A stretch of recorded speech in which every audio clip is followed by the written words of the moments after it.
নমস্কার বন্ধুরা, আমি সঞ্চিতা। সবার প্রথমেই জানাই শুভ কোজাগরী লক্ষ্মী পুজো। তা আজকের হচ্ছে কোজাগরী লক্ষ্মী পুজো। আর আজকের দিনে তো জানোই তোমরা, বাড়িতেই পুজো হয়। তো আমিও আমার বাড়িতে ছোট্ট করে একটু ঘরোয়া আয়োজন করেছি। আমি পুরোহিত ছাড়াই পুজো করব আমার মতন করে। আমি যেমনটা জানি সেইভাবেই আমি করব একটু একটু করে। তো সবকিছু আপনাদের সাথে শেয়ার করবো, আশা করি আপনাদের ভালো লাগবে। তো দেখতে থাকুন, পাশে থাকুন। তো সবার প্রথমেই আমি এখানে মায়ের জন্য একটুখানি ভোগ রান্না করে নিচ্ছি। আমি ভোগে একটু সামান্য পায়েস রান্না করছি। তো পায়েস বা পরমান্ন, এর জন্য আমি আতপ চাল নিয়ে নিয়েছি। আর প্রথমেই দুধটা জাল দিয়ে দিচ্ছি। আর দুধ জাল দিতে দিতেই আমি চালটাও দিয়ে দিয়েছিলাম, পরিমাণ মতন চাল। তারপরে আমি এখানে চিনির জায়গায় মিশ্রি ব্যবহার করেছি। মিশ্রি সব রকম দিয়ে আমি এটাকে পায়েসটাকে ফুটিয়ে নিয়েছি, জাল দিয়ে নিয়েছি একদম লো আঁচে। আর শেষে একটুখানি ড্রাই ফ্রুটস অ্যাড করে দিয়েছি। তো আমার এখানে পরমান্নটা একদম তৈরি, বা মায়ের ভোগটা একদম তৈরি। এবার চলুন পুজোর জন্য একটু তৈরি করে নিই সব কিছু। তো প্রথমেই জলচৌকিটা আমি এইভাবে একটা পরিষ্কার কাপড় দিয়ে ঢেকে রেখেছিলাম। আর এবার এর উপরে মায়ের সিংহাসনটা বসাবো।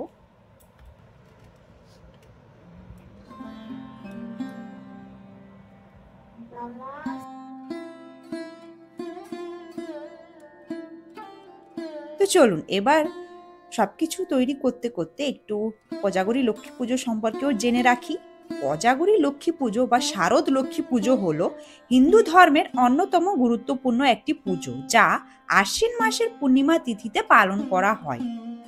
এই দিনটিকে কোজাগরী লক্ষ্মী পুজো বা কোজাগরী পূর্ণিমা নামেও ডাকা হয়। কথিত আছে এই রাতে দেবী লক্ষ্মী ভক্তদের ঘরে ঘরে পরিভ্রমণ করেন এবং যিনি জেগে তার আরাধনা করেন তাদের ধন সম্পদ ও সমৃদ্ধি দান করেন। তাই এই পুজোর নাম হচ্ছে কোজাগরী, যার অর্থ কে জেগে আছো। বাংলার ঘরে ঘরে এই দিনে দেবী লক্ষ্মীর পুজো হয়। ঘর বাড়ি পরিষ্কার করে আলপনা আঁকা হয়, প্রদীপ জ্বালিয়ে দেবীকে আহ্বান জানানো হয়। চাল, দুধ, কলা, নারকেল, মিষ্টি এবং নানান ফল দিয়ে পুজো করা হয়। সন্ধেবেলায় দেবী লক্ষ্মীর প্রতিমা বা ছবি সাজিয়ে পুজো করা হয়। সঙ্গে পাঠ হয় লক্ষ্মী পাঁচালী। এই পুজোর মূল ভাব হলো পরিশ্রম, সততা ও পবিত্রতার মাধ্যমে জীবনে শান্তি ও সমৃদ্ধি লাভ করা। তাই কোজাগরী লক্ষ্মী পুজো শুধুমাত্র ধন লাভের আশায় নয়, জীবনের শুদ্ধতা ও সম্পৃক্তির প্রতীক হিসেবেও পালন করা হয়।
আমার তো পুজো শেষ। পুজোর শেষে আমরা সবাই মিলে একটু বেরিয়েছিলাম। আসলে আজ রাতে একটা নিমন্ত্রণ বাড়িও ছিল লক্ষ্মী পুজোর। আর যেতে যেতে পাড়ায় বেশ কয়েকটা লক্ষ্মী প্রতিমার দর্শন হলো, মায়ের দর্শনও হয়ে গেল। তো চলো আজকের মতন এই পর্যন্ত। দেখা হচ্ছে পরবর্তী ব্লগ নিয়ে খুব তাড়াতাড়ি। ততদিন পর্যন্ত ভালো থেকো, সুস্থ থেকো।